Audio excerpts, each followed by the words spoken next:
옛날 아주 먼 옛날에 호랑이가 담배를 피우고 산신령이 구름을 타고 내려와 쉬어가던 깊고 깊은 산골 마을이 있었습니다. 산세가 험하면서도 아늑하게 마을을 감싸고 있어 사시사철 맑은 물이 흐르고 봄이면 진달래가 붉게 타오르며 가을이면 단풍이 온 산을 수놓는 아름다운 곳이었습니다. 사람들은 척박한 땅을 일구며 살아가면서도 인심이 후하고 서로를 아끼는 마음이 가득하여 비록 가진 것은 넉넉하지 않아도 웃음소리가 끊이지 않는 평화로운 마을이었습니다. 해가 지면 집집마다 밥 짓는 연기가 모락모락 피어오르고 아이들은 마당에서 뛰어놀며 강아지 짖는 소리가 정겹게 들려오는 그런 곳이었습니다. 마을 어귀에는 수백 년 된 느티나무가 서 있어 마을의 수호신처럼 든든하게 버티고 있었고 그 아래 평상은 마을 사람들의 사랑방이 되어 온갖 이야기꽃이 피어나는 장소였습니다. 이 마을의 가장 높은 곳, 산자락이 시작되는 언덕배기에는 낡았지만 정갈하게 손질된 초가집 한 채가 외롭게 서 있었습니다. 그 집에는 선임이라는 이름의 처녀가 늙고 병든 아버지를 모시고 단둘이 살고 있었는데 그녀의 효심은 마을 아래까지 자자하게 소문이 나 있었습니다. 선임은 어려서 어머니를 여의고 홀로 된 아버지를 봉양하며 살았는데 비록 옷은 기워 입어 남루하였으나 그 용모가 단정하고 마음 씀씀이가 고와 마을 사람들은 입을 모아 그녀를 칭찬하곤 했습니다. 아침 일찍 일어나 맑은 샘물을 길어다가 아버지의 새순물을 데우고 낮에는 산에 올라 약초를 캐거나 남의 집 밭일을 거들어 품참을 받아 근근히 생계를 이어갔습니다. 고단한 삶 속에서도 선임은 한 번도 불평하는 기색 없이 늘 웃는 얼굴로 아버지를 대했기에 보는 이들의 마음을 더욱 애틋하게 만들었습니다. 선임이 살고 있는 초가집은 비록 기둥이 낡고 지붕에 이영이 바랄 정도로 오래되었지만 그 터만큼은 마을에서 으뜸 가는 명당이라는 이야기가 전해져 내려왔습니다. 예전에 지나가던 풍수지리를 보는 스님이 그 집 앞을 지나다가 발길을 멈추고는 이 터는 봉황이 알을 품은 형세이니 훗날 귀한 인물이 나올 자리로다라고 혼잣말을 했다는 소문이 돌았기 때문입니다. 집 뒤로는 병풍처럼 처진 바위산이 북풍을 막아주고 앞으로는 시원하게 트인 시야 너머로 굽이치는 강물이 내려다보여 가난한 살림에도 불구하고 그 집에 들어서면 왠지 모를 편안함과 따뜻한 기운이 감돌았습니다. 선임의 아버지는 조상 대대로 물려받은 이 집을 목숨보다 소중히 여겼고 선임 또한 아버지가 평생을 지켜온 이 집을 정성껏 쓸고 닦으며 가꾸어 왔습니다. 그러나 마을 아래쪽 기와집에 사는 욕심쟁이 최 부자는 오래전부터 선임의 집터를 탐내어 호시탐탐 기회를 노리고 있었습니다.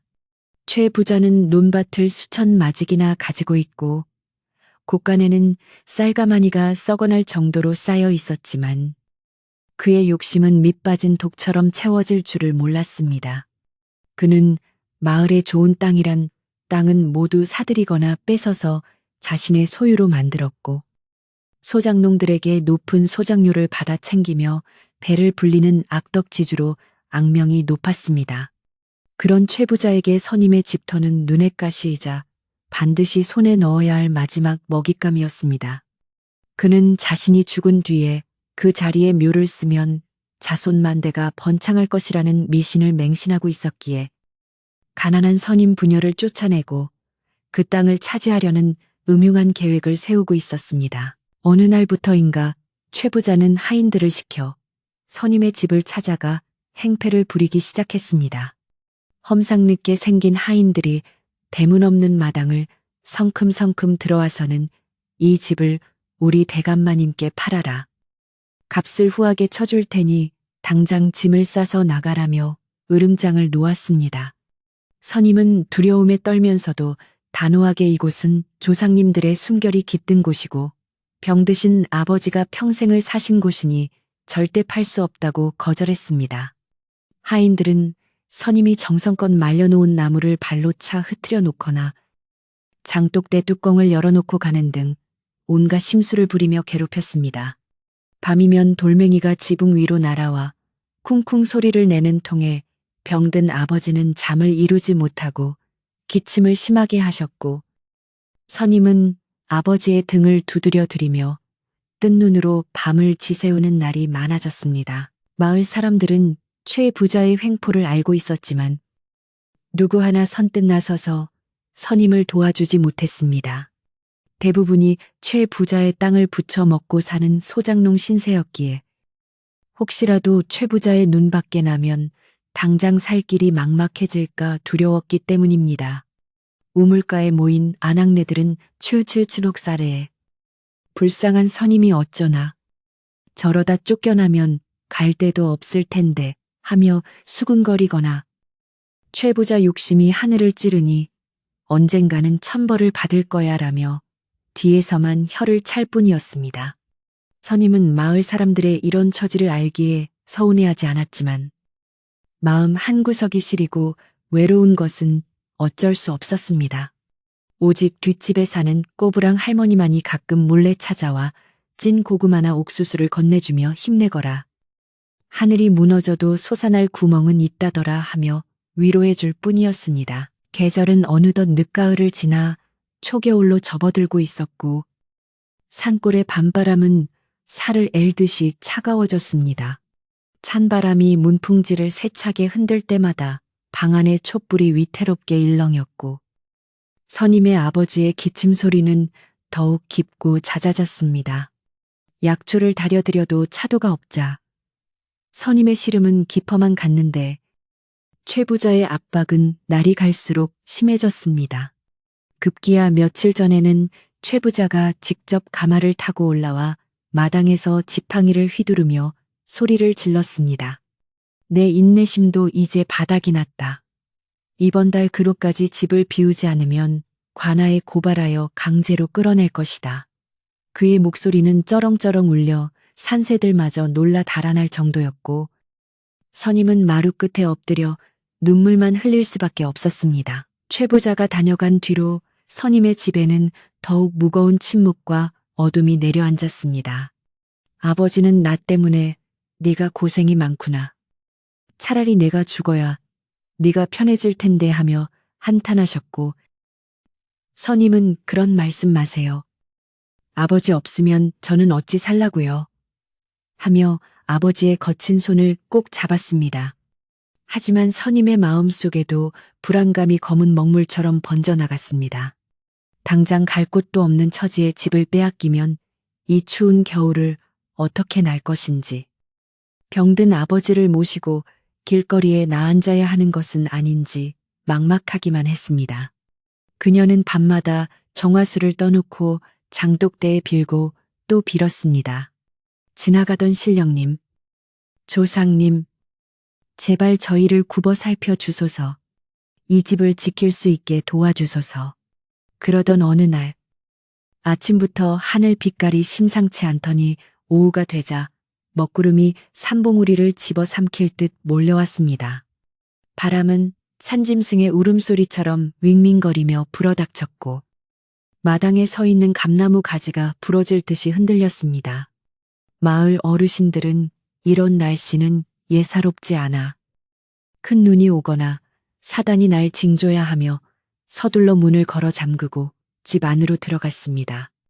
선임도 서둘러 택감을 부엌으로 옮기고 덜컹거리는 문짝을 단단히 고정시키며 다가올 폭풍우를 대비했습니다. 빗방울이 하나둘 떨어지기 시작하더니 이내 하늘의 구멍이라도 뚫린 듯 억수 같은 장대비가 쏟아져 내리기 시작했습니다. 겨울을 재촉하는 비라기엔 너무나 거세고 차가운 비였습니다. 밤이 깊어질수록 비바람은 더욱 거세져 초가집 전체가 흔들리는 듯 했습니다. 빗물은 처마 끝을 타고 폭포수처럼 쏟아져 내렸고 천둥 소리가 쾅쾅 울릴 때마다 낡은 방바닥이 울렸습니다. 선임은 아궁이에 불을 지피며 솥에 물을 끓이고 있었습니다. 아버지의 기침을 가라앉힐 도라지 물을 다리기 위해서였습니다. 타오르는 불꽃을 바라보며 선임은 멍하니 생각에 잠겼습니다. 최 부자의 협박과 아버지의 병세, 그리고 자신의 기구한 운명이 겹쳐지며 눈가에 이슬이 맺혔습니다. 세상은 어찌 이리도 불공평한가. 착하게 살려고 애쓰는 사람들에게 왜 이런 시련만 주시는가. 타닥타닥 타오르는 장작 소리만이 그녀의 한숨을 삼켜주었습니다. 아버지는 윗목에 누워 끙끙 앓는 소리를 내다가 잠이 들었고, 선임은 호롱불 아래서 바느질감을 잡았습니다. 낡은 옷을 깁고 또 기워야 겨우 겨울을 날 수 있었기에 쉴 틈이 없었습니다. 바늘이 천을 뚫고 지날 때마다 그녀의 마음도 단단해지려 애썼지만 밖에서 들려오는 바람 소리는 마치 누군가가 문을 두드리는 것처럼 들려 자꾸만 가슴을 철렁하게 만들었습니다. 산속의 밤은 원래도 깊고 어둡지만 비바람이 몰아치는 이날 밤은 세상과 완전히 단절된 고립무원의 섬처럼 느껴졌습니다. 오직 거친 자연의 소리만이 가득 차 있어 작은 인기척조차 느껴지지 않는 적막과 공포가 집안을 감싸고 있었습니다. 그때였습니다. 마을의 개들이 일제히 지저대기 시작했습니다. 보통 때라면 한두 마리가 짖다 말았을 텐데 마을 입구에서부터 시작된 개 짖는 소리가 점점 위쪽으로 선임의 집 쪽으로 가까워지는 듯했습니다. 선임은 바느질하던 손을 멈추고 귀를 기울였습니다. 이 빗속에 누가 온단 말인가? 혹시 최 부자가 보낸 왈패들이 아닐까? 불안한 마음에 가슴이 콩닥거려 숨쉬기조차 힘들었습니다. 그러나 개 짖는 소리는 이내 빗소리에 묻혀 사라졌고 다시 거센 바람 소리만 남았습니다. 선임은 잘못 들었나 싶어 안도의 한숨을 내쉬며 다시 바늘을 잡으려 했습니다. 바로 그 순간 쿵 하고 무언가 둔탁하고 무거운 것이 마당에 떨어지는 소리가 들렸습니다. 바람에 날린 나뭇가지가 지붕을 때리는 소리와는 분명히 달랐습니다. 사람의 몸뚱이가 바닥에 부딪히는 것 같은 묵직하고 섬뜩한 소리였습니다. 선임은 소스라치게 놀라 자리에서 벌떡 일어났습니다. 방문을 열어보아야 할지 아니면 죽은 듯이 가만히 있어야 할지 판단이 서지 않았습니다. 아버지가 잠결에 무슨 소리냐 하고 물으셨고 선임은 떨리는 목소리로 아무것도 아니에요.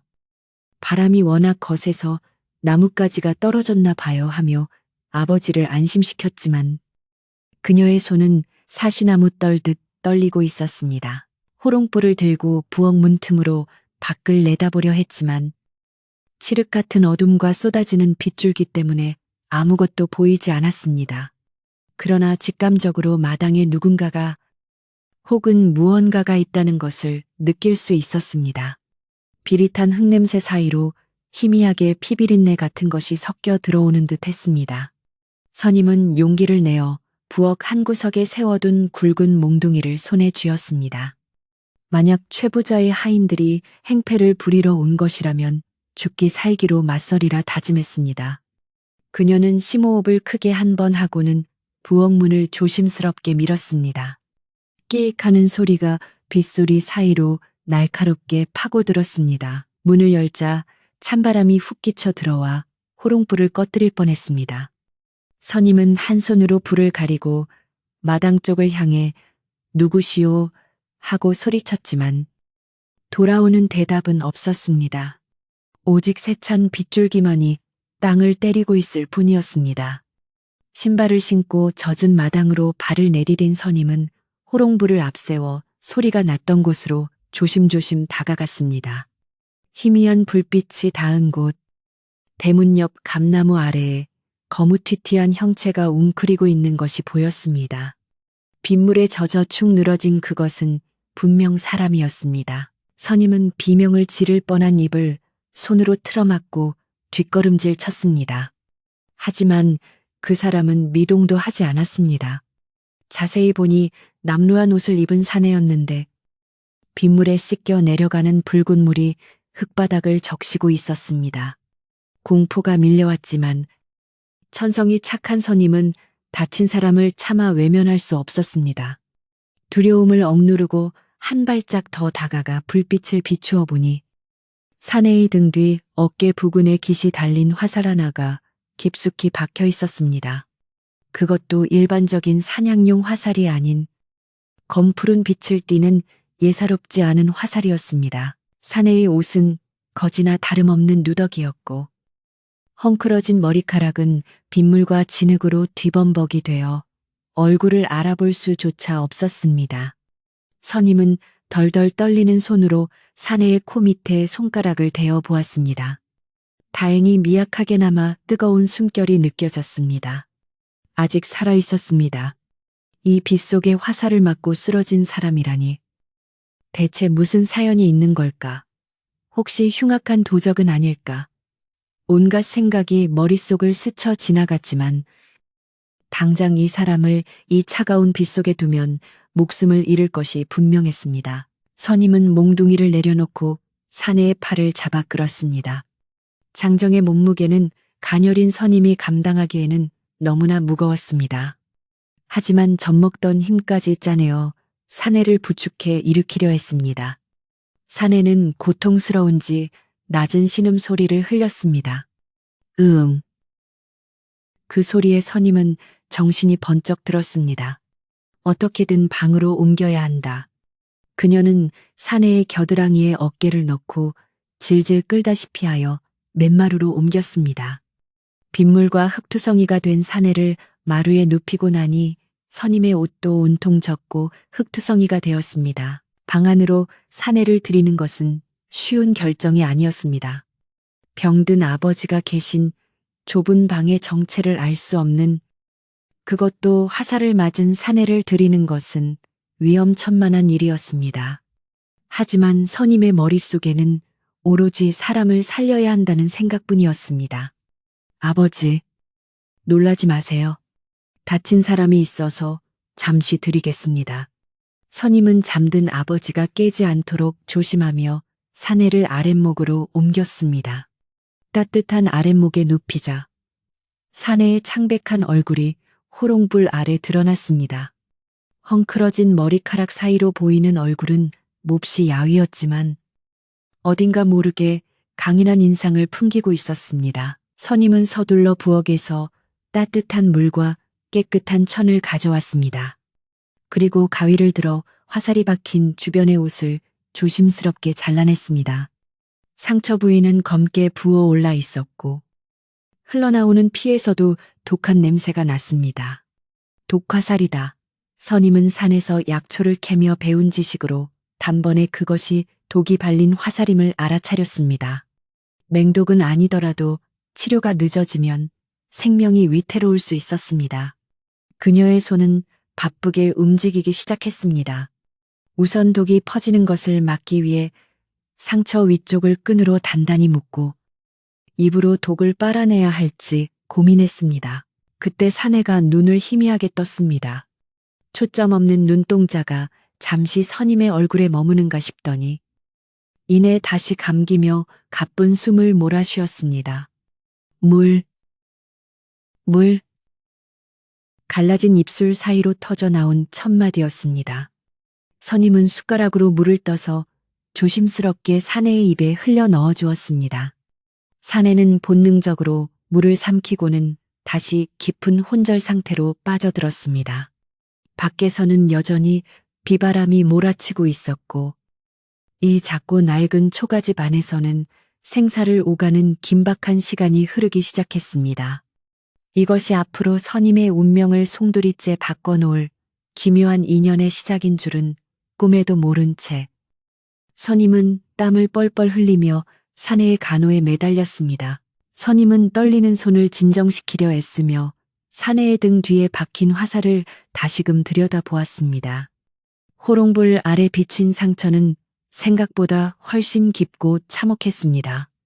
화살촉 주변의 살점은 검푸르게 죽어 있었고 그 사이로 흘러나오는 피는 끈적하고 탁한 색을 띠고 있어 보는 이로 하여금 소름이 끼치게 만들었습니다.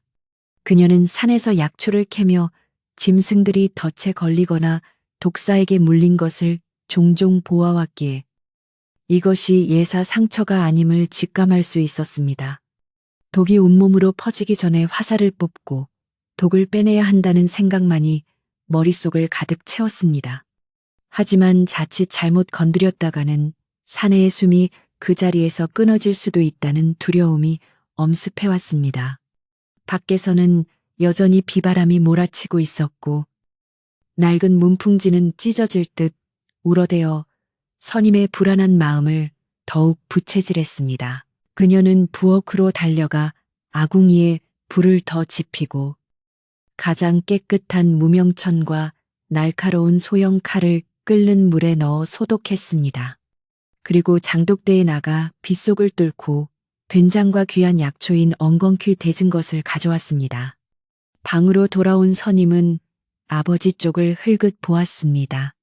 다행히 아버지는 깊은 잠에 빠져 계셨고 간간히 밭은 기침을 내뱉을 뿐이었습니다. 선임은 사내의 입에 깨끗한 천을 물렸습니다. 고통을 이기지 못해 혀를 깨물거나 비명을 질러 아버지를 깨우는 일을 막기 위해서였습니다. 조금만 참으세요. 제가 살려드리겠습니다. 그녀는 들리지 않을지도 모를 말을 속삭이며 사내의 어깨를 단단히 눌러 잡았습니다. 심호흡을 크게 한 번 내쉰 선임은 소독한 칼끝으로 화살촉 주변의 살을 조심스럽게 갈랐습니다. 사내의 몸이 움찔하며 크게 경련했지만 선임은 망설이지 않고 화살대를 단단히 쥐었습니다. 손끝에 전해지는 묵직한 감각에 온 신경을 집중하며 그녀는 단번에 힘을 주어 화살을 뽑아냈습니다. 칼은 낮은 신음과 함께 검은 피가 왈칵 솟구쳐 올랐습니다. 선임은 재빨리 입으로 상처 부위를 빨아 독을 뱉어내기 시작했습니다. 비릿하고 쓴 피맛이 입안 가득 퍼졌지만 혐오감을 느낄 새도 없었습니다. 뱉어내고 앵구고 다시 빨아내기를 수십 차례. 나오는 피의 색이 점차 붉은 빛을 캡 때까지 그녀는 멈추지 않았습니다. 어느 정도 독기운이 빠졌다고 판단되자 선임은 배서온 엉겅퀴와 된장을 섞어 상처 부위에 두툼하게 바르고 무명천으로 단단히 감쌌습니다. 사내의 얼굴은 백지장처럼 창백했고 이마에는 식은땀이 비오듯 흘러내리고 있었습니다. 선임은 물수건으로 사내의 얼굴과 몸에 묻은 진흙과 핏자국을 닦아내며 밤을 꼬박 새웠습니다. 사내는 열에 들떠 헛소리를 중얼거리기도 하고 고통스러운 표정으로 몸부림치기도 했습니다. 그때마다 선임은 사내의 손을 잡아주며 괜찮아요. 이제 괜찮아요 하고 다독였습니다. 그렇게 폭풍우가 몰아치던 긴 밤이 지나고 창호지 문 밖으로 희미하게 새벽빛이 스며들기 시작했습니다. 비는 그쳤지만 선임의 전쟁은 이제부터가 시작이었습니다. 날이 밝자마자 선임은 마을 어귀에 사는 허 의원 영감을 찾아가야겠다고 생각했습니다. 허 의원은 벼슬길에 올랐다가 낙향하여 은거하는 선비 출신의 의원으로 의술이 뛰어나고 입이 무겁기로 정평이 나 있는 분이었습니다. 선임은 아버지가 깨시기 전에 서둘러야 했습니다. 그녀는 대충 옷매무새를 다듬고 젖은 마당을 가로질러 뛰어내려갔습니다. 간밤의 비로 길은 진창이 되어 있었고 곳곳에 부러진 나뭇가지들이 널려 있었습니다. 마을은 아직 잠들어 있었지만 멀리서 들려오는 닭 울음소리가 아침을 재촉하고 있었습니다. 허 의원의 집 대문을 두드리자 잠시 후 늙은 하인이 나와 문을 열어주었습니다. 선임은 다급하게 사정을 설명하고 허 의원에게 도움을 청했습니다. 허 의원은 선임의 얼굴에 서린 절박함을 읽었는지 두말 없이 왕진 가방을 챙겨 따라 나섰습니다. 선임의 집에 도착한 허 의원은 방에 들어서자마자 사내의 상태를 살폈습니다. 맥을 짚고 눈꺼풀을 뒤집어 보던 그의 표정이 점점 심각하게 굳어졌습니다. 그리고는 선임이 뽑아둔 화살을 집어들고 한참을 이리저리 뜯어보았습니다. 화살촉에는 일반 대장간에서는 흉내낼 수 없는 정교한 문양이 새겨져 있었습니다. 이복의 선임아, 허 의원이 낮고 엄숙한 목소리로 불렀습니다. 예, 어르신, 이분이 살 수 있겠습니까? 선임이 불안한 눈빛으로 물었습니다. 허 의원은 잠시 침묵하다가 화살을 천으로 감싸며 말했습니다. 목숨은 건졌으나 이 화살은 보통 물건이 아니다. 관군이나 궁에서나 쓰는 물건이야. 이 사내가 어떤 연유로 이런 꼴이 되었는지는 모르나 이 사실이 밖으로 새나가면 너와 네 아비는 물론이요. 이 마을 전체가 화를 입을 수도 있다. 선임의 가슴이 철렁 내려앉았습니다. 단순히 다친 사람을 구해준 줄 알았는데 생각보다 훨씬 위험한 일에 휘말린 것 같았습니다. 명심해라. 이 사내가 깨어나 거동할 수 있을 때까지 절대 집 밖으로 내보내서도 안 되고 누구에게도 이 사실을 발설해서도 안 된다. 만약 누가 묻거든 먼 친척이 병을 얻어 요양하러 왔다고 둘러대거라. 허 의원은 품에서 귀한 약재 몇 봉지를 꺼내어 선임에게 건네주었습니다. 독을 다스리고 기력을 회복하는 약이다. 정성껏 다려 먹이면 사흘 안에 정신을 차릴 게다. 선임은 눈물을 글썽이며 허 의원에게 깊이 고개를 숙였습니다. 명심하겠습니다. 은혜는 결코 잊지 않겠습니다. 허 의원은 혀를 차며 안쓰러운 눈길로 선임을 바라보다가 조용히 집을 나섰습니다. 허 의원이 돌아간 뒤 선임은 방문을 걸어 잠그고 약탕기를 올렸습니다. 약 다리는 냄새가 집안 가득 퍼지자 아버지가 부스스 눈을 뜨셨습니다. 콜록콜록. 선임아, 이게 무슨 냄새냐? 그리고 아랫목에 누운 저 사람은 누구냐? 아버지의 물음에 선임은 가슴이 뛰었지만 허 의원의 당부를 떠올리며 침착하게 대답했습니다. 아버지, 놀라지 마세요. 읍내 장터에서 알게 된 먼 친척벌 되는 분인데 빚쟁이들에게 쫓기다 병까지 얻어갈 곳이 없다고 해서 제가 잠시 모셔왔어요. 며칠만 몸 좀 추스르고 가시게 할게요. 아버지는 워낙 사람을 잘 믿고 마음이 약한 분이라 딸의 말을 의심 없이 받아들였습니다. 집, 오죽했으면 여기까지 왔겠느냐. 네가 고생이 많겠지만 잘 보살펴 드리거라. 한편 비가 그치고 날이 개자 마을 우물가에는 아낙네들이 하나둘 모여들기 시작했습니다.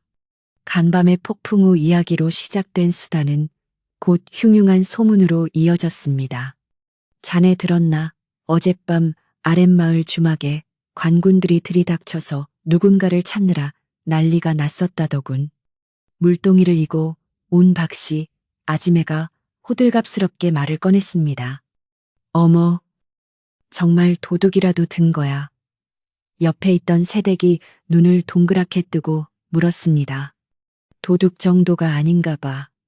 들리는 말로는 한양에서 큰 죄를 짓고 도망친 역적이라던데 현상금이 어마어마하게 걸렸대.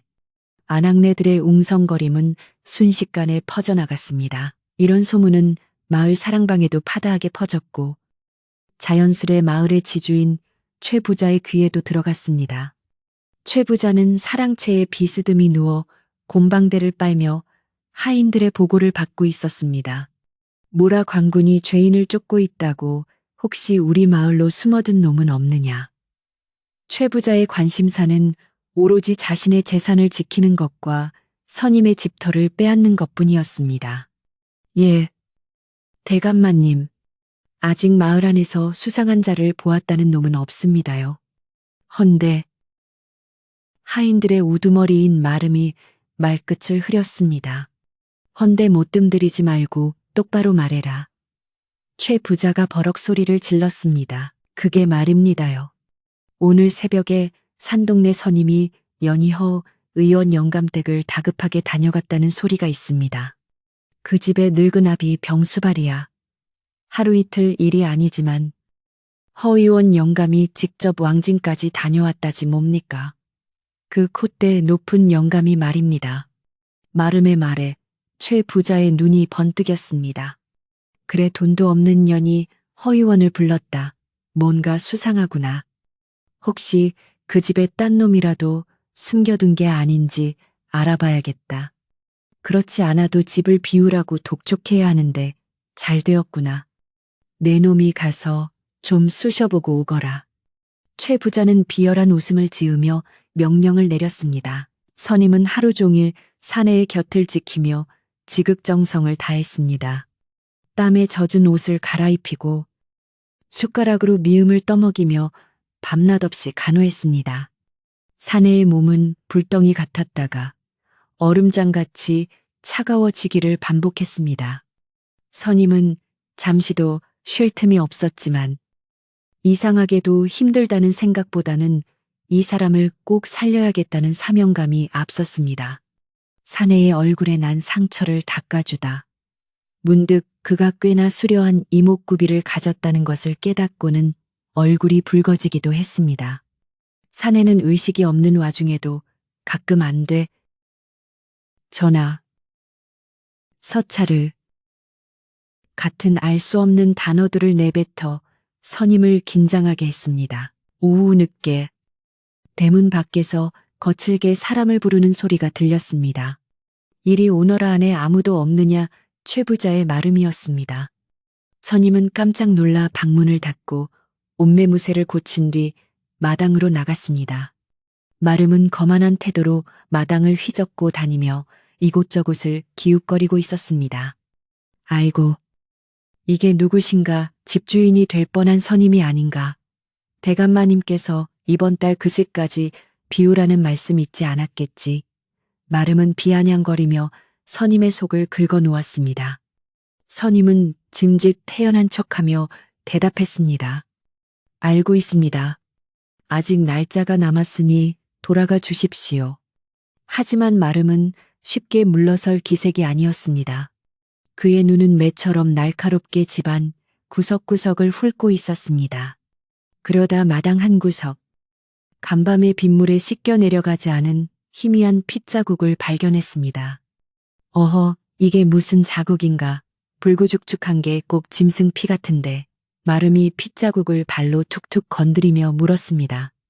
선임의 등줄기에 식은땀이 흘렀습니다. 아, 그건 어제 닭을 잡다가 그만.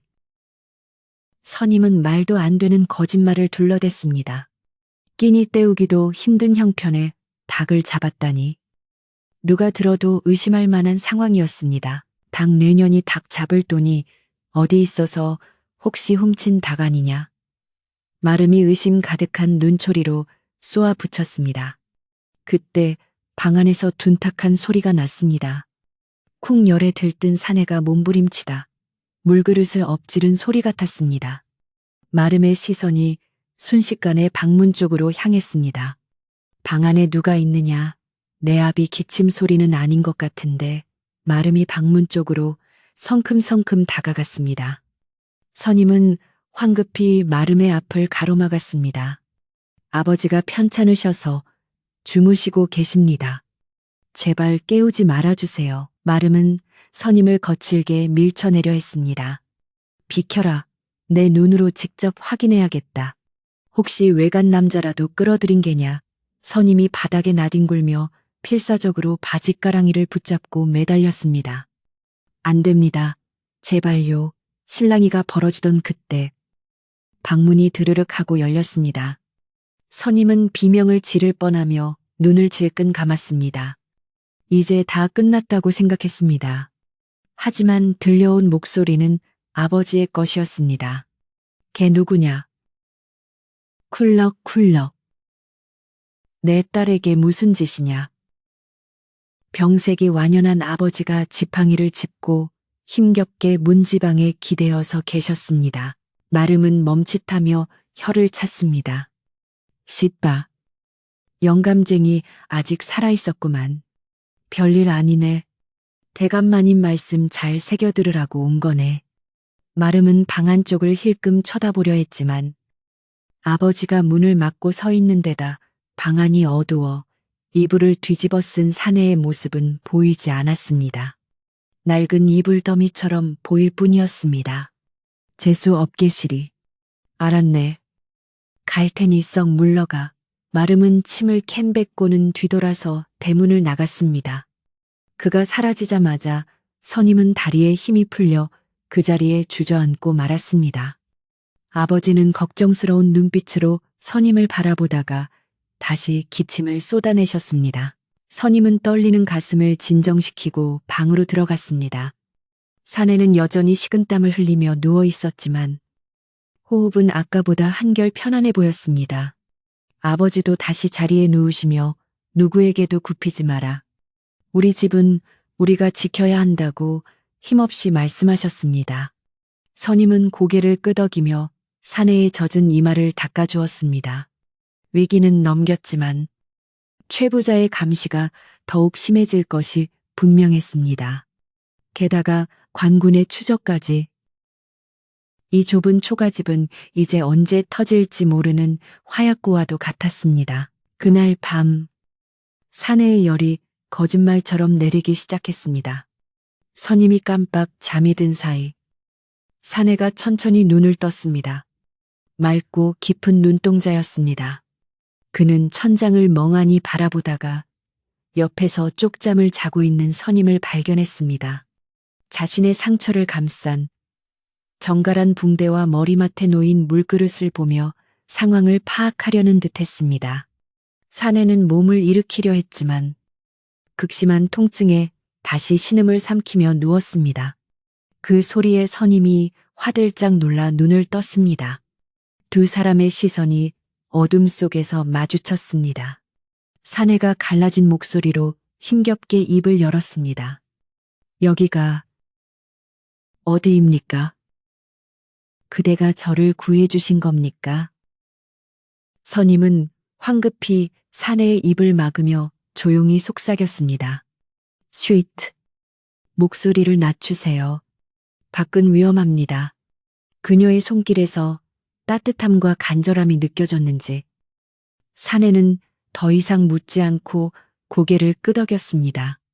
선임은 안도하면서도 한편으로는 걱정이 앞섰습니다.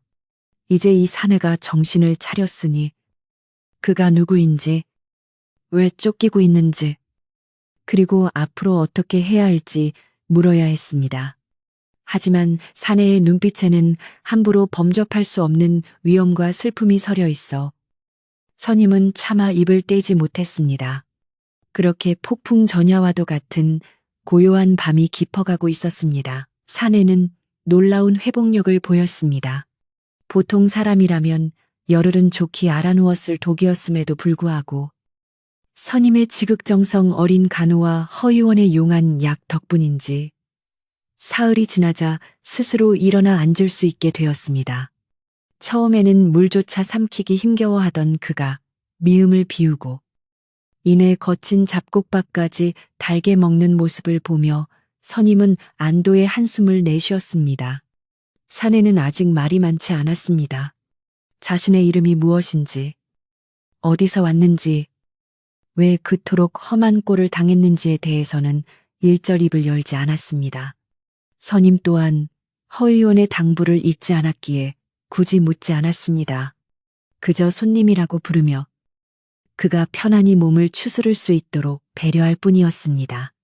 사내는 가끔 먼 산을 바라보며 깊은 생각에 잠기곤 했는데 그 눈빛이 예사롭지 않아 선임은 그가 평범한 총부가 아님을 짐작할 따름이었습니다. 몸을 조금씩 움직일 수 있게 되자 사내는 가만히 누워만 있는 것을 견디기 힘들어했습니다.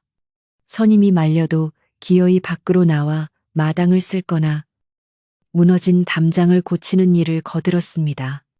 아직 상처가 다 아물지 않았으니 들어가 쉬세요 라고 선임이 만류하면 사내는 엷은 미소를 지으며 밥값을 해야지요. 이 정도는 거뜬합니다라고 짧게 대답하곤 했습니다. 헌데 그가 일하는 솜씨가 투박하면서도 어딘가 기품이 있어 보였습니다. 빗자루를 잡는 손길이나 돌을 쌓는 동작 하나하나에 절도가 있었고 힘을 쓰는 요령이 남달라 보였습니다. 병석에 누워 창문 틈으로 그 모습을 지켜보던 선임의 아버지조차 저 양반 낯질하는 폼이 예사 농사꾼은 아니로구나. 꼭 무인들이 칼을 쓰는 것 같아 하며 감탄하곤 했습니다. 어느 날 오후 산에는 뒷마당에 쌓여있던 통나무들을 패기 시작했습니다. 선임이 겨울을 나기 위해 틈틈이 모아둔 것이었지만 힘이 붙여 미처 쪼개지 못한 나무들이었습니다. 산에는 도끼를 들어 올리더니 내리치는데 그 소리가 쩍쩍하며 시원스럽게 산골짜기를 울렸습니다. 장정 셋이 달려들어도 힘든 양을 순식간에 해치우는 그의 모습에 선임은 넋을 잃고 바라보았습니다. 땀방울이 그의 이마를 타고 흘러내렸고 다부진 등 근육이 옷 위로 꿈틀거렸습니다. 장작을 다 패고 난 사내는 선임에게 다가와 정중하게 고개를 숙였습니다. 그동안 개감이 부족해 맹골에서 주무시는 것 같아 마음이 쓰였습니다. 이제 좀 따뜻하게 지내실 수 있을 겁니다. 투박한 말투 속에 담긴 세심한 배려에 선임의 얼굴이 붉어졌습니다. 하지만 집안의 평화로운 분위기와는 달리 마을의 분위기는 날로 흉흉해져 갔습니다. 관아의 포졸들이 마을을 수색한다는 소문이 돌았고 낯선 사람들이 주막에 머물며 누군가를 찾고 있다는 이야기가 들려왔습니다. 사내는 그런 기미가 보일 때마다 기민하게 몸을 숨겼습니다. 밥을 먹다가도 밖에서 인기척이 나면 숟가락을 놓고 벽장에 숨죽이고 있었고 낮에는 되도록 집 뒤편 숲속이나 광 속에 머물며 사람들의 눈을 피했습니다. 선임은 그런 사내의 모습이 안쓰러웠지만 한편으로는 그가 떠날까봐 두려운 마음도 들었습니다. 어느새 그 든든한 등판이 선임에게는 큰 의지가 되고 있었기 때문입니다. 최 부자의 위협 속에서 홀로 떨던 그녀에게 사내의 존재는 든든한 바람막이와도 같았습니다. 그러던 중 우려했던 일이 터지고 말았습니다. 최 부자가 이번에는 혼자가 아니었습니다. 관아의 이방과 포졸들을 대동하고 선임의 집을 들이닥친 것입니다. 이리 오너라. 죄인 선임이는 썩 나와서 영을 받들라. 이방의 거드름 피우는 목소리가 마당을 울렸습니다. 선임은 콩닥거리는 가슴을 부여잡고 마당으로 나갔습니다. 사내는 이미 기척을 느끼고 집 뒤편 헛간의 집더미 속에 몸을 숨긴 뒤였습니다. 마당에는 최 부자가 뒷짐을 지고 비열한 웃음을 흘리고 있었고 그 옆에는 쥐수염을 기른 이방이 관복을 입고 거만하게 서 있었습니다. 네, 2년. 감히 나라 땅을 불법으로 점거하고 세금을 내지 않았다지. 이방이 억지 죄목을 들이대며 호통을 쳤습니다. 선임은 억울함에 눈물이 핑 돌았습니다. 나으리, 억울합니다. 이 집과 땅은 수백 년 전부터 조상님들이 살아오신 저희 땅입니다. 세금 또한 한 번도 밀린 적이 없습니다. 선임이 엎드려 읍소했지만 이방은 들은 척도 하지 않았습니다. 시끄럽다. 여기 최부자가 내민 문서에는 이 땅의 주인이 최부자로 되어 있다. 관의 문서가 거짓말을 하겠느냐. 이방이 흔들어 보이는 문서는 며칠 전 최부자가 뇌물을 주고 위조한 가짜 문서가 분명했습니다. 힘없는 백성으로서는 관아의 도장이 찍힌 종이 쪼가리 한 장에 삶의 터전을 송두리째 빼앗기게 생긴 것입니다. 최 부자는 내게 고맙게 생각해라. 지금이라도 집을 비우고 나가면 내 너를 첩으로라도 삼아줄 의향이 있으니 하며 킬킬거렸습니다. 방 안에 있던 아버지가 지팡이를 짚고 비틀거리며 나오셨습니다. 이놈들아, 천벌이 무섭지도 않으냐. 내 눈에 흙이 들어가기 전에는 절대 이 집을 내줄 수 없다. 아버지가 피를 토하듯 소리치며 최 부자에게 달려들었지만 건장한 포졸이 아버지를 떼밀어 버렸습니다. 힘없이 바닥에 나뒹구는 아버지를 보며 선임은 비명을 지르며 달려가 아버지를 끌어안았습니다. 아버지 괜찮으세요? 포졸들은 살림살이를 마당으로 집어던지며 난동을 부리기 시작했습니다. 장독이 깨지고 아끼던 그릇들이 박살나는 소리가 요란했습니다. 선임은 아버지와 부둥켜 안고 하염없이 울부짖을 수밖에 없었습니다. 제발 그만두세요. 제발요. 헛간 틈새로 이 모든 광경을 지켜보고 있던 사내의 눈에서는 시퍼런 불꽃이 튀었습니다. 주먹을 얼마나 세게 쥐었는지 손톱이 살을 파고들어 피가 배어 나올 정도였습니다. 당장이라도 뛰쳐나가 저 탐관오리와 악덕지주의 목을 베어버리고 싶었습니다. 그의 무술 실력이라면 저 따위 포졸들 10수명쯤은 순식간에 제압할 수 있었습니다. 하지만 사내는 입술을 깨물며 참아야 했습니다. 지금 자신이 나서면 신분이 노출될 것이고, 그리 되면 그가 품고 있는 더 큰 뜻을 이룰 수 없게 될 뿐만 아니라 역적으로 몰려 선임 부녀까지 차명을 면치 못할 것이기 때문입니다. 그는 끓어오르는 분노를 억누르며 피눈물을 삼키는 심정으로 그 참혹한 광경을 지켜보아야만 했습니다. 이 치욕을, 이 백성들의 눈물을 뼈에 새기고 또 새겼습니다. 한바탕 난리를 피운 이방과 최부자는 으름장을 놓으며 돌아갔습니다. 보름 뒤에 다시 오겠다. 그때까지 집을 비우지 않으면 그때는 관하로 끌려가 곤장을 맞고 쫓겨날 줄 알라. 그들이 사라진 뒤 마당은 폭격을 맞은 듯 아수라장이 되어 있었습니다. 깨진 독조각과 흩어진 곡식들, 흙투성이가 된 옷가지들이 여기저기 널려 있었습니다. 선임은 쓰러진 아버지를 방으로 모시고 나와 멍하니 마당에 주저앉았습니다. 눈물도 나오지 않았습니다. 그저 막막함과 절망만이 그녀를 짓누를 뿐이었습니다. 겨울바람이 채한 마당을 휩쓸고 지나가며 그녀의 헝클어진 머리카락을 날렸습니다. 그때 헛간에서 사내가 걸어 나왔습니다. 그의 표정은 그 어느 때보다 무겁고 비장해 보였습니다. 사내는 말없이 선임에게 다가가 그녀의 어깨를 감싸 안아 일으켜 세웠습니다. 그리고 묵묵히 마당에 흩어진 살림살이들을 하나씩 줍기 시작했습니다. 깨진 독을 치우고 쏟아진 콩을 한 알 한 알 주워 담았습니다. 선임도 사내를 따라 몸을 움직였습니다. 두 사람은 말 한마디 없이 그저 함께 묵묵히 마당을 정리했습니다. 해가 뉘엿뉘엿 넘어가고 어둠이 깔릴 때까지 그들의 손길은 멈추지 않았습니다. 사내의 존재는 절망에 빠진 선임에게 아직 끝난 것이 아니다라고 말해주는 듯 했습니다. 저녁을 먹고 난 뒤 사내는 칸마루에 앉아 오랫동안 밤하늘을 올려다 보았습니다. 보름달이 차오르고 있었습니다.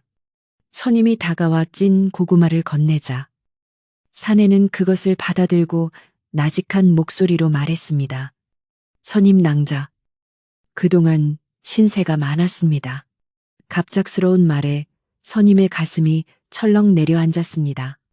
어디 가시려는 겁니까? 선임이 떨리는 목소리로 물었습니다. 사내는 고개를 끄덕였습니다. 가야 합니다. 가서 해야 할 일이 있습니다.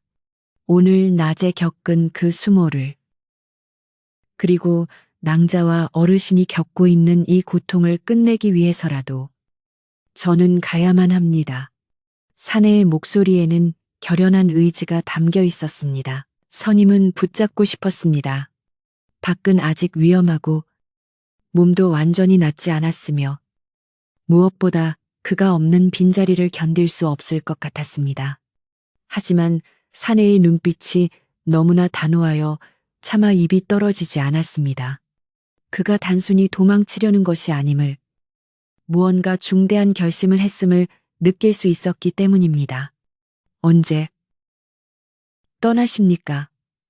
선임이 겨우 물었습니다. 오늘 밤 모두가 잠든 뒤에 떠날 것입니다. 날이 밝으면 사람들이 알아차릴 테니까요. 사내는 품속에서 작은 놀이개 하나를 꺼내 선임의 손에 쥐어주었습니다. 비록 낡았지만 옥으로 만들어진 범상치 않아 보이는 물건이었습니다. 이것을 가지고 계십시오. 제가 다시 돌아올 때까지 부디 건강하셔야 합니다. 그날 밤, 선임은 잠을 이룰 수 없었습니다. 옆방에서 사내가 주섬주섬 채비하는 소리가 들려왔습니다. 문을 여는 소리, 신발을 신는 소리, 그리고 흙을 밟는 발자국 소리가 멀어지는 것을 들으며 선임은 이불을 뒤집어 쓰고 소리 죽여 울었습니다. 붙잡고 싶어 뛰쳐나가고 싶은 마음을 수십 번도 더 눌러 참았습니다. 그가 떠나는 길이 부디 무사하기를, 그리고 약속대로 꼭 다시 돌아오기를 비는 것밖에는 할 수 있는 일이 없었습니다. 바람 소리에 묻혀 사내의 기척은 완전히 사라졌고 다시 집안에는 깊은 정막만이 남았습니다. 다음 날 아침, 선임이 방문을 열었을 때 마당은 텅 비어 있었습니다. 하지만 사내가 머물던 헛간 앞에는 장작이 산더미처럼 쌓여 있었고 물동이마다 물이 가득 채워져 있었습니다. 지붕에 뚫린 구멍도 말끔히 메워져 있었고 흔들리던 살인문도 단단하게 고정되어 있었습니다. 밤새 잠도 자지 않고 선임을 위해 해놓은 일들이었습니다. 선임은 가지런히 쌓인 장작 더미를 어루만지며 하염없이 눈물을 흘렸습니다. 그의 온기가, 그의 마음이 곳곳에 배어 있었습니다. 꼭 돌아오세요. 기다리겠습니다. 선임은 사내가 사라진 산 너머를 향해 마음속으로 외쳤습니다. 사내가 떠난 후 시간은 더디게 흘렀습니다. 최 부자는 약속한 날짜가 다가온다며 매일같이 사람을 보내 행패를 부렸고 마을 사람들은 선임이 곧 쫓겨날 것이라며 수군거렸습니다. 선임은 아버지를 안심시키려 애쓰며 하루하루를 버텼습니다. 사내가 남기고 간 옥놀이개를 만지작거리는 것이 유일한 위안이었습니다. 그분은 거짓말을 할 뿐이 아니야. 반드시 돌아오실 거야. 믿음 하나로 버티기에는 현실이 너무나 가혹했지만 선임은 꺾이지 않았습니다. 그녀는 더욱 독하게 마음을 먹고 밭들은 나갔고 밤새 바느질을 하며 추를 모았습니다. 혹시라도 집을 빼앗기게 되면 아버지를 모실 작은 방이라도 구해야 했기 때문입니다. 계절은 겨울의 한복판을 지나고 있었습니다. 눈이 펑펑 쏟아지던 어느 날, 최 부자의 집에서는 잔치가 벌어졌습니다. 선임의 집을 빼앗기도 전에 이미 자신의 땅인 양 축하하며 관아의 관리들을 불러 술판을 벌인 것입니다. 으하, 이제 며칠만 있으면 그 눈의 가시 같은 초가집을 밀어버리고 내 조상님 묘소를 쓸 수 있게 되었네. 최 부자의 호탕한 웃음소리가 담장 너머로 들려왔습니다.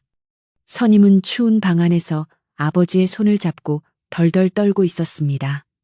약속한 보름이 내일로 다가왔기 때문입니다. 내일이면 정말 거리로 나앉아야 할지도 모른다는 공포가 목을 조여왔습니다. 사내의 소식은 감감무 소식이었고 세상은 오직 강자의 편인 것만 같았습니다. 그러나 선임은 몰랐습니다. 눈 덮인 산 너머에서 흙먼지를 일으키며 달려오는 말발굽 소리가 있다는 것을. 3년이라는 시간, 아니 선임에게는 30년과도 같았던 기다림의 시간이 이제 막바지를 향해 달리고 있었습니다. 사내가 떠날 때 품었던 그 비장한 결의가 어떤 모습으로 돌아올지 마을 사람들은 상상조차 하지 못하고 있었습니다. 폭풍 전야의 고요함처럼 마을은 흰 눈 속에 파묻혀 숨죽이고 있었고 운명의 날은 밝아오고 있었습니다. 선임이 흘린 눈물을 닦아줄 바람이 멀리서 불어오고 있었습니다. 세월은 유수와 같다더니 어느덧 3번의 겨울이 지나고 3번의 꽃이 피고 졌습니다. 사내가 호련히 떠난 뒤 선임의 집 마당에 심어둔 매화나무는 3번의 꽃망울을 터뜨렸고 처마 밑 제비집에는 새끼 제비들이 자라 강남으로 날아갔습니다. 그 긴 시간 동안 선임은 하루도 빠짐없이 동구 밖을 내다보며 그를 기다렸습니다. 마을 사람들은 처음에 그 누더기 사내가 뭐 볼 게 있다고 기다리냐, 벌써 잊고 딴 살림 차렸을 게다 하며 혀를 찼지만 선임의 변함없는 모습에 나중에는 지독한 정성이다. 저런 여인을 두고 안 오면 그놈이 천하의 몹쓸 놈이지 하며 안타까워했습니다. 선임은 사내가 주고 간 옥누리개를 품속 깊이 간직한 채 힘들 때마다 그것을 꺼내어 어루만지며 마음을 다잡았습니다. 그 옥에 서늘하면서도 따뜻한 기운이 마치 사내의 손길 같아 외로움을 달래주었기 때문입니다. 그 3년이라는 시간은 선임에게 결코 녹록지 않았습니다. 최 부자의 횡포는 집요하고도 악랄하게 계속되었습니다. 사내가 떠나고 얼마 지나지 않아 최 부자는 다시 용역들을 보내 집을 허물려 했으나 그때마다 마을에 알 수 없는 일이 생겨 작업이 미루어지곤 했습니다. 갑자기 최 부자의 곳간에 불이 난다거나 관아의 감사가 들이닥쳐 최 부자가 조사를 받느라 정신이 없는 틈을 타 위기를 넘기곤 했습니다. 선임은 이것이 혹시 떠난 사내가 뒤에서 도와주는 것이 아닐까 막연히 생각했지만 확인할 길은 없었습니다. 그러나 그런 요행도 3년이 지나자 약발이 다했는지 최 부자는 더욱 강력한 권세를 얻고 마지막 통첩을 보내왔습니다. 내 환갑잔치 전에는 반드시 그 터에 새 정자를 짓고 말겠다. 그의 욕망은 늙어갈수록 더욱 흉물스럽게 커져만 갔습니다. 운명의 그날은 화창한 봄날이었습니다. 산과 들에는 아지랑이가 피어오르고 꾀꼬리가 노래하는 평화로운 날이었지만 선임의 집 앞마당에는 살벌한 기운이 감돌았습니다. 최 부자는 이번에는 작정을 한 듯 관아의 포졸들뿐만 아니라 인근 장터의 왈패들까지 수십 명을 동원하여 들이닥쳤습니다. 그들은 커다란 쇠망치와 밧줄을 들고 위협적인 표정으로 서 있었고 마을 사람들은 겁에 질려 멀찍이서 구경만 할 뿐 감히 말릴 엄두를 내지 못했습니다. 최 부자는 비단옷을 휘감고 가마 위에 앉아 부채질을 하며 소리쳤습니다. 무엇들 하느냐. 당장 저 썩은 초가집을 밀어버리고 땅을 고르지 않고 선임은 방문 앞을 가로막고 서서 두 팔을 벌렸습니다. 안 됩니다. 이곳은 저희 삶의 터전입니다. 절대 물러날 수 없습니다. 그녀의 목소리는 떨렸지만 눈빛만은 결연했습니다. 방 안에는 병세가 악화하여 거동조차 힘든 아버지가 누워 계셨습니다. 왈패들의 대장인 듯한 자가 비릿한 웃음을 흘리며 다가왔습니다. 인연이 아직도 정신을 못 차렸구나. 좋은 말로 할 때 비키지 않으면 내년도 집과 함께 묻어주마. 그가 거친 손으로 선임의 머리채를 휘어잡았습니다. 선임은 비명을 질렀지만 버티고 섰습니다. 차라리 나를 죽여라. 죽기 전에는 못 비킨다. 에이. 재수없는 년 왈패가 선임을 바닥으로 내동댕이 쳤습니다. 선임은 흙바닥에 나뒹굴며 무릎이 까지고 손바닥에서 피가 났지만 곧바로 기어 다시 문지방을 붙잡았습니다. 그 처절한 모습에 구경하던 동네 안악들은 옷고름으로 눈물을 훔쳤고 장정들은 주먹을 불끈 쥐었으나 포졸들의 창끝이 무서워 나서지 못했습니다. 최 부자는 낄낄거리며 그 광경을 즐기고 있었습니다. 그래, 아주 볼만하구나. 저 독한 년을 끌어내고 불을 질러라. 쥐새끼 한 마리 남기지 말고 싹 태워버려. 하인들이 횃불을 들고 초갓집 지붕을 향해 다가갔습니다. 건조한 이영 지붕은 불씨만 닿아도 순식간에 타오를 것이 뻔했습니다. 선임은 아버지가 계신 방을 향해 울부짖었습니다. 아버지, 아버지. 그때 방문이 열리고 아버지가 기어 나왔습니다. 이놈들아, 내 딸에게 손대지 마라. 아버지는 뼈만 남은 손으로 마루를 긁으며 호소했지만 왈패 하나가 발로 아버지의 어깨를 걷어찼습니다. 아버지는 힘없이 마당으로 굴러떨어졌습니다. 아버지 선임이 미친 듯이 달려가 아버지를 끌어안았습니다. 하늘이 무너지는 것 같은 절망이었습니다. 이제 정말 끝이구나. 신도 부처도 우리를 버렸구나 하는 생각에 눈앞이 캄캄해졌습니다. 그때였습니다. 마을 입구 쪽에서 두두두두 하는 소리가 들려오기 시작했습니다. 처음에는 먼 천둥 소리인가 싶었으나 소리는 점점 가까워지며 땅을 울리는 진동으로 변했습니다. 그것은 수십, 아니 수백 필의 말이 한꺼번에 달리는 소리였습니다. 사람들의 시선이 일제히 마을 어귀로 쏠렸습니다. 뽀얀 흙먼지가 구름처럼 피어오르더니 그 속에서 깃발이 나부끼는 것이 보였습니다. 마을 어귀의 느티나무가 흔들릴 정도로 거센 기세였습니다. 최 부자와 왈패들도 하던 짓을 멈추고 멍하니 그쪽을 바라보았습니다.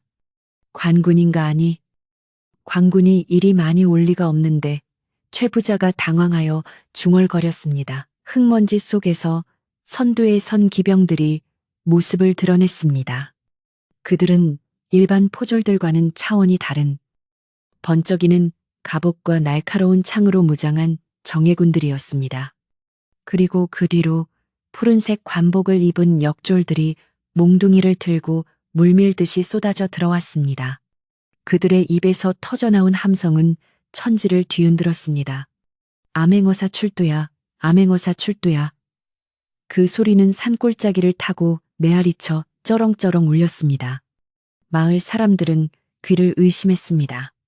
전설 속에서나 나온다는 암행어사가 이 산골 마을에 나타나다니. 암행어사라고 최 부자의 얼굴이 흙빛으로 변했습니다.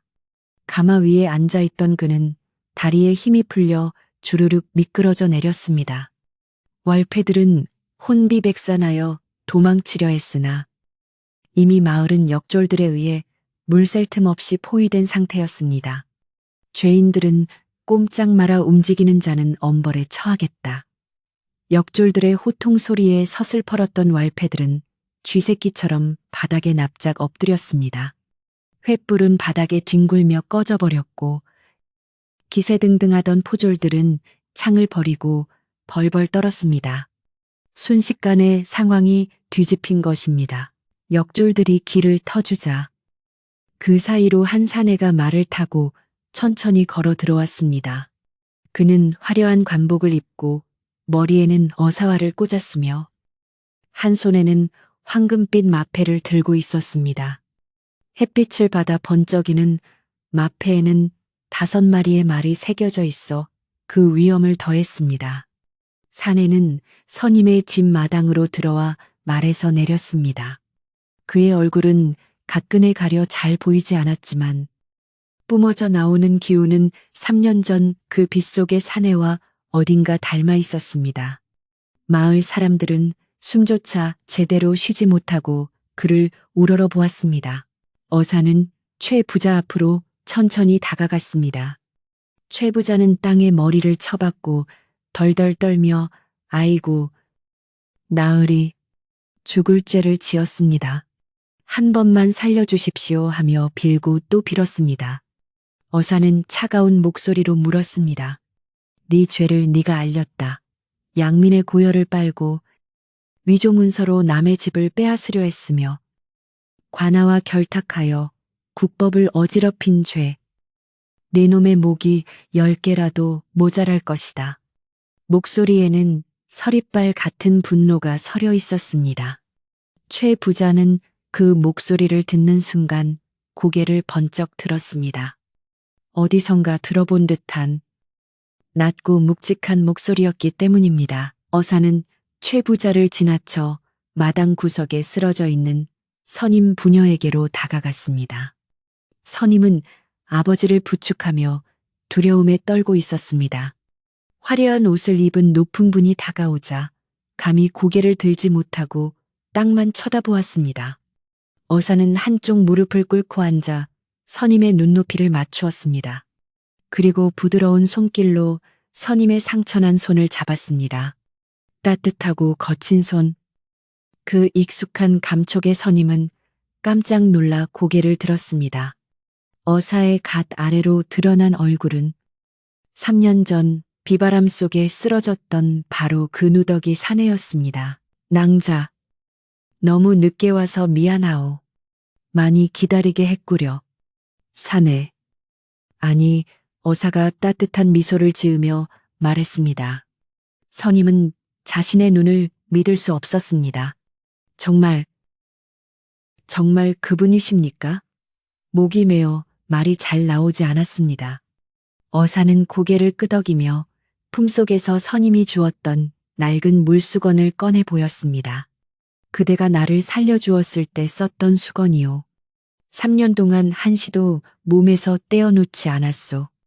그대의 은혜를 갚기 위해, 그리고 약속을 지키기 위해 돌아왔소. 선임의 눈에서 하염없이 눈물이 쏟아졌습니다. 안도감과 반가움, 그리고 그동안의 서름이 한꺼번에 터져 나왔습니다. 살아서 돌아오셨군요. 정말 다행입니다. 선임은 어사의 손을 잡고 엉엉 울었습니다. 이를 지켜보던 마을 사람들도 눈시울을 붉혔습니다. 아이고, 세상에. 그 거지가 암행어사님이었다니. 선임이가 복을 받았네. 복을 받았어. 사람들은 감탄하며 박수를 쳤습니다. 아버지는 눈물을 흘리며 어사에게 절을 하려 했지만 어사가 황급히 부축해 일으켰습니다. 어르신, 이러지 마십시오. 어르신은 제 생명의 은인이나 다름없습니다. 어사는 자리에서 일어나 다시 최부자와 부패한 관리들을 향해 섰습니다. 이제는 감회의 눈빛이 아닌 심판자의 눈빛이었습니다. 여봐라, 이고을 현감과 이방, 그리고 최부자를 당장 형틀에 묶어라.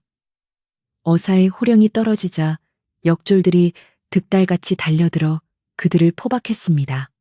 현감은 어사 나으리. 저는 억울합니다. 최 부자가 시켜서 어쩔 수 없이 하며 변명했지만 어사는 마패를 들어 보이며 일갈했습니다. 닥쳐라. 내 이미 3년 전 이 마을에 머물며 너희들의 추악한 행태를 낱낱이 목격하였다. 그때 내가 입었던 누더기와 독화살의 고통을 잊지 않고 있다. 그제야 최 부자와 관리들은 사태를 파악하고 경악했습니다. 3년 전 그들이 쫓아내려 했던, 혹은 닭 도둑으로 몰 뻔했던 그 거지가 바로 왕의 특명을 받고 내려온 암행어사였던 것입니다. 당시 어사는 역모를 꾸미는 무리들을 추적하다가 그들이 쏜 독화살에 맞아 부상을 입고 선임의 집에 숨어들었던 것이었습니다. 그 후 한양으로 돌아가 역모 세력을 일망타진하고 그 공을 인정받아 다시금 이 고을의 부정부패를 뿌리 뽑기 위해 돌아온 것이었습니다. 내 놈들이 쏘아 올린 작은 돌멩이가 태산이 되어 너희를 덮칠 줄은 몰랐겠지. 어사는 차갑게 비웃었습니다. 마당에는 즉석에서 심판대가 차려졌습니다. 관아의 마당이 아닌 피해자인 선임의 집마당에서 재판이 열린 것입니다. 어사는 최 부자가 위조한 땅 문서를 가져오게 하여 만인이 보는 앞에서 불태워 버렸습니다. 활활 타오르는 불꽃 속으로 거짓된 권리가 사라지는 것을 보며 선임은 비로소 가슴속에 응어리가 녹아내리는 것을 느꼈습니다. 최 부자의 재산은 모두 몰수하여 그동안 고통받은 소장농들에게 나눠주고 최 부자와 관련자들은 곤장을 친 후 귀양을 보내라. 판결은 시원하고 명쾌했습니다. 마을 사람들은 암행어사 만세를 외치며 환호했습니다. 어사는 왈패들에게도 엄중한 경고를 내렸습니다. 너희가 돈 몇 푼에 양심을 팔고 힘없는 백성을 괴롭혔으니 그 죄 또한 가볍지 않다. 다만 죄를 뉘우치고 마을을 위해 봉사한다면 정상 참작하겠다. 지금 당장 무너진 담장을 고치고 어질러진 마당을 원상복구해라. 왈패들은 살았다는 안도감에 예 알겠습니다. 요하며 서둘러 빗자루를 들고 돌을 나르기 시작했습니다. 조금 전까지만 해도 집을 부수려던 자들이 이제는 땀을 뻘뻘 흘리며 집을 고치는 풍경이 벌어졌습니다. 해가 질 무렵 선임의 집은 예전보다 더 말끔하게 정돈되었습니다. 최 부자가 끌려가고 왈패들이 물러간 마당에는 다시 평화가 찾아왔습니다. 어사는 관복을 벗고 편안한 평복으로 갈아입은 뒤 선임에게 다가왔습니다. 3년 전처럼 그는 소매를 걷어붙이고 부엌으로 들어가 팩감을 아궁이에 넣었습니다. 나으리, 이러시면 안 됩니다. 선임이 말렸지만 어사는 웃으며 말했습니다. 오늘은 어사가 아니라 그저 밥값 하러 온 식객일 뿐이요. 3년 전에 먹었던 그 따뜻한 시래기 된장국이 사무치게 그리웠소. 저녁 연기가 모락모락 피어오르는 초가집 뗏마루의 선임과 아버지. 그리고 어사가 둘러앉았습니다. 비록 화려한 반찬은 없었지만 그 어떤 수라상보다 귀하고 맛있는 밥상이 차려졌습니다. 어사는 숟가락을 들며 선임을 바라보았습니다. 선임 낭자, 그리고 어르신, 그동안 지켜주셔서 고맙습니다. 이제 이 집은 누구도 넘볼 수 없는 안전한 곳이 될 것입니다. 그리고 어사는 잠시 말을 멈추고 선임의 눈을 깊이 들여다보았습니다. 그의 눈빛 속에 담긴 말은 굳이 소리내어 하지 않아도 알 수 있었습니다. 그것은 앞으로도 오랫동안 이 인연을 이어가고 싶다는 무언의 약속이었습니다. 어사가 마을에 머무는 동안 산골 마을에는 개벽일에 가장 활기차고 따뜻한 바람이 불어왔습니다. 최 부자가 잡혀가고 그 일당들이 쫓겨난 자리는 정의와 상식으로 채워지기 시작했습니다. 어사는 단순히 죄인을 벌하는 것에 그치지 않고 마을의 무너진 질서를 바로잡는데 온 힘을 쏟았습니다. 우선 관아의 창고를 활짝 열어 최 부자가 부당하게 거두어들인 곡식을 가난한 소작농들에게 골고루 나누어 주었습니다. 굶주림에 시달리던 마을 사람들은 쌀가마니를 받아들고 덩실덩실 춤을 추었고 집집마다 밥 짓는 냄새가 끊이지 않았습니다. 그동안 최 부자의 눈치를 보느라 숨죽여 살았던 사람들의 얼굴에는 비로소 생기가 돌기 시작했고 마을 어귀 정자나무 아래에서는 웃음꽃이 피어났습니다. 선임의 집 또한 대대적인 보수 공사가 시작되었습니다. 어사의 명을 받은 관아의 목수들과 죄를 씻고자 자원한 왈패들이 힘을 합쳐 낡은 초가집을 새 집처럼 고치기 시작했습니다. 비가 새던 지붕에는 황금빛 새이영이 두툼하게 올려졌고 기울어졌던 기둥은 단단한 소나무로 교체되었습니다. 찬바람이 숭숭 들어오던 문풍지는 질 좋은 창호지로 말끔하게 발라졌고 무너진 담장은 튼튼한 돌담으로 다시 쌓아졌습니다. 선임은 마당 한쪽에서 일꾼들에게 시원한 물과 참을 나르며 꿈만 같은 광경을 지켜보았습니다. 내 평생에 우리 집이 이렇게 번듯해지는 날을 보게 될 줄이야. 아버지는 지팡이를 짚고 마당을 거닐며 연신 감탄사를 뱉으셨고 눈가에는 감격의 눈물이 맺혀 있었습니다. 어사는 틈나는 대로 선임의 일을 도왔습니다. 비록 신부는 암행어사였으나 선임 앞에서는 여전히 3년 전의 그 다정하고 투박한 사내였습니다. 그는 소매를 걷어붙이고 장작을 패거나 아버지를 부축하여 산책을 시켜드리기도 했습니다. 마을 사람들은 그런 어사의 모습을 보며 수군거렸습니다. 저런 높은 분이 어찌 저리 소탈하실까? 선임 일을 보는 눈빛이 예사롭지 않아. 분명 좋은 인연이 닿은 게야. 사람들의 말처럼 두 사람 사이에는 말하지 않아도 통하는 깊은 신뢰와 애정이 흐르고 있었습니다. 선임은 어사의 옷을 정성껏 다듬어주고 어사는 선임의 거친 손을 볼 때마다 마음 아파하며 약을 발라주곤 했습니다. 어느 날 저녁 공사가 마무리된 선임의 집 마당에서 조촐하지만 뜻깊은 잔치가 열렸습니다. 어사가 사비를 털어 마을 어르신들과 이웃들을 초대한 자리였습니다. 돼지를 잡고 떡을 빚어 풍성한 상이 차려졌습니다. 마을 사람들은 저마다 집에서 담근 술과 귀한 반찬을 들고 와 잔치에 보탰습니다. 선임아, 정말 고생 많았다. 내 효심이 하늘에 닿아 이런 복을 받은 거야. 동네 안악들이 선임의 손을 잡고 덕담을 건넸습니다. 그동안 최부자의 등살에 못 이겨 선임을 돕지 못했던 미안함을 털어내려는 듯 사람들은 더욱 살갑게 선임을 대했습니다.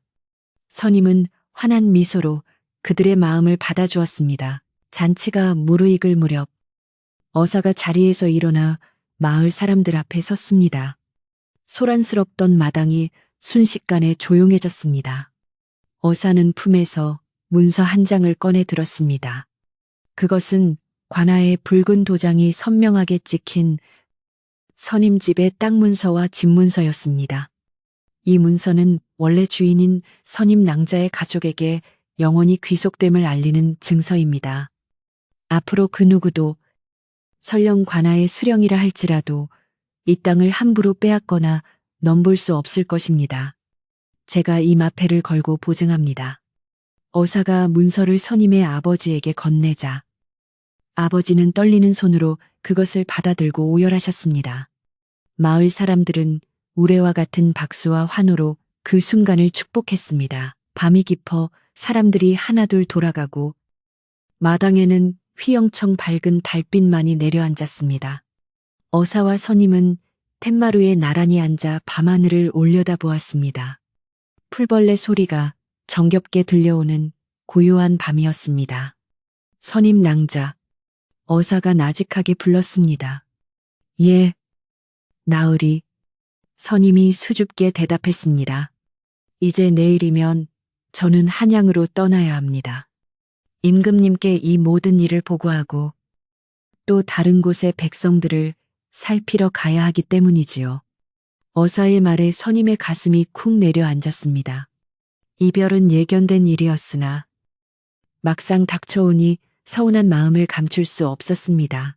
어사는 선임의 마음을 읽은 듯 그녀의 손을 조심스럽게 잡았습니다. 하지만 이번에는 기약 없는 이별이 아닙니다.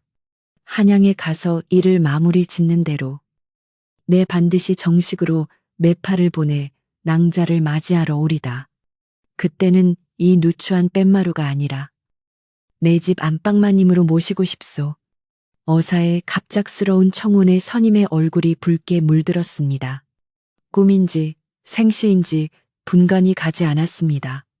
저 같은 촌년이 어찌 감히 나으리를. 선임이 말끝을 흐리자 어사는 단호하게 고개를 저었습니다. 낭자는 내 생명의 은인이자 내 마음의 주인입니다. 3년 전 독화살을 맞고 죽어가던 나를 살린 것은 의술이 아니라 낭자의 따뜻한 마음이었습니다. 그 마음보다 더 귀한 것은 세상에 없소. 선임은 눈물이 그렁그렁한 눈으로 어사를 바라보았습니다. 그의 눈동자 속에 비친 자신의 모습이 행복해 보였습니다. 기다리겠습니다. 1000년이고 만년이고 기다리겠습니다. 선임의 대답에 어사는 환하게 웃으며 품속에서 작은 비단 주머니를 꺼냈습니다. 그 안에는 한 쌍의 옷가락지가 들어 있었습니다. 이것은 돌아가신 내 어머니의 유품이요. 며느리 될 사람에게 주라고 남기신 것이니 부디 받아주시오. 어사가 선임의 손가락에 가락지를 끼워주자 달빛을 받아 영롱한 초록빛이 감돌았습니다. 두 사람은 손을 맞잡고 오랫동안 서로의 온기를 나누었습니다. 그 밤 바람조차 두 사람의 약속을 방해하지 않으려는 듯 숨을 죽이고 지나갔습니다. 다음 날 아침 어사가 떠나는 길에는 온 마을 사람들이 나와 배웅을 했습니다. 3년 전 비참한 거지꼴로 숨어들었던 사내가 이제는 만인의 존경을 받는 어사가 되어 떠나는 길이었습니다. 역절들이 호위하는 가운데 어사는 말 위에 올라 선임을 바라보았습니다. 선임은 아버지를 부축하고 서서 애써 눈물을 참고 미소를 지어 보였습니다. 어사는 허리를 굽혀 정중하게 인사를 건넸습니다. 어르신, 건강히 계십시오. 곧 다시 뵙겠습니다. 그리고 낭자. 부디 몸 조심하시오. 어사의 힘찬 목소리가 아침 공기를 갈랐습니다. 출발하라. 역졸들의 함성과 함께 행렬이 움직이기 시작했습니다. 말발굽 소리가 멀어지고 흙먼지가 가라앉을 때까지 선임은 그 자리에 망부석처럼 서 있었습니다. 하지만 3년 전에 막막했던 기다림과는 달랐습니다. 이제 그녀의 손에는 옷가락지가 끼워져 있었고 가슴 속에는 확신과 희망이 가득 차 있었기 때문입니다. 어사가 사라진 고갯마루 위로 아침 해가 찬란하게 솟아올랐습니다. 그것은 선임의 앞날에 펼쳐질 밝은 미래를 예고하는 듯 했습니다. 마을 사람들은 선임에게 다가와 걱정 마라. 대장부의 약속이니 틀림없을 게다하며 위로하고 각자 일터로 돌아갔습니다. 어사가 떠난 뒤 선임의 집은 마을의 구심점이 되었습니다. 마을 사람들은 어려운 일이 생기면 선임을 찾아와 의논했고 선임은 어사에게 배운 지혜로 마을 사람들을 도왔습니다. 최 부자가 떠난 땅에는 소작농들이 주인의식을 가지고 농사를 짓기 시작해 그해 가을에는 유례없는 대풍년이 들었습니다. 황금빛 들판이 물결치고 곳간마다 곡식이 가득 차니 인심은 더욱 넉넉해졌습니다. 선임의 아버지도 좋은 약과 음식, 그리고 무엇보다 마음의 평안을 얻어 병세가 씻은 듯이 나았습니다. 이제 지팡이 없이도 마을 마실을 다닐 정도로 정정해지셨습니다. 계절은 다시 돌고 돌아 첫눈이 내리는 겨울이 찾아왔습니다. 3년 전 그 끔찍했던 폭풍우 치던 밤과는 달리 이번 겨울밤은 평온하고 아늑했습니다. 문풍지 밖에서는 한방눈이 소복소복 쌓이는 소리가 들려왔지만 방 안은 아랫목이 절절 끓을 정도로 따뜻했습니다. 잘 손질된 초가집은 눈보라 속에서도 끄떡없이 든든하게 서 있었습니다. 부엌에서는 구수한 된장찌개 냄새와 갓 지은 쌀밥 냄새가 문틈으로 새어나와 마당을 채웠습니다. 저녁상을 물리고 난 선임은 아버지와 함께 화로가에 앉아 군밤을 까먹고 있었습니다. 아버지는 흐뭇한 표정으로 방 안을 둘러보시며 말씀하셨습니다. 허허, 따뜻하구나. 올겨울은 솜이불 없이도 춥지 않겠어. 이 모든 게 다 그 양반 덕분이지. 선임은 수줍게 웃으며 옷 가락지를 만지작거렸습니다. 예, 아버지, 곧 소식이 올 거예요. 어제 꿈에 그분이 관복을 입고 환하게 웃으며 대문을 들어오시는 꿈을 꾸었거든요. 아버지와 딸의 도란도란한 이야기 소리가 눈 내리는 밤의 정적을 따뜻하게 채웠습니다. 그때 대문 밖에서 이리 오너라 하는 우렁차고 익숙한 목소리가 들려왔습니다. 결코 잊을 수 없는, 꿈에서도 그리워하던 바로 그 목소리였습니다. 선임과 아버지는 서로를 마주보며 놀란 눈을 크게 떴습니다.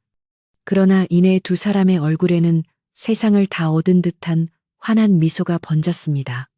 선임이 벌떡 일어나 방문을 활짝 열자 하얀 눈발 사이로 횃불을 든 행렬과 함께 반가운 얼굴이 서 있었습니다. 약속을 지키러 돌아온 그 사람. 선임의 영원한 낭군님이 환하게 웃으며 서 있었습니다. 차가운 겨울바람이 불어왔지만 선임의 마음 속에는 이미 따스한 봄꽃이 만발하고 있었습니다. 옛 이야기들이 그러하듯 착한 사람은 복을 받고 악한 사람은 벌을 받는다는 이치는 변함이 없나 봅니다. 선임은 그 후 어사와 혼인하여 아들, 딸 낳고 오래오래 행복하게 살았다고 합니다. 그녀가 베푼 작은 친절이 생명을 살리고 마을을 구하고 자신의 운명까지 바꾼 것입니다. 오늘 밤 여러분의 꿈속에도 선임의 집 아랫목처럼 따뜻하고 훈훈한 기운이 깃들기를 바랍니다. 창밖에는 바람이 불어도 마음만은 평온하고 걱정 없는 깊은 잠에 드시기를 기원합니다.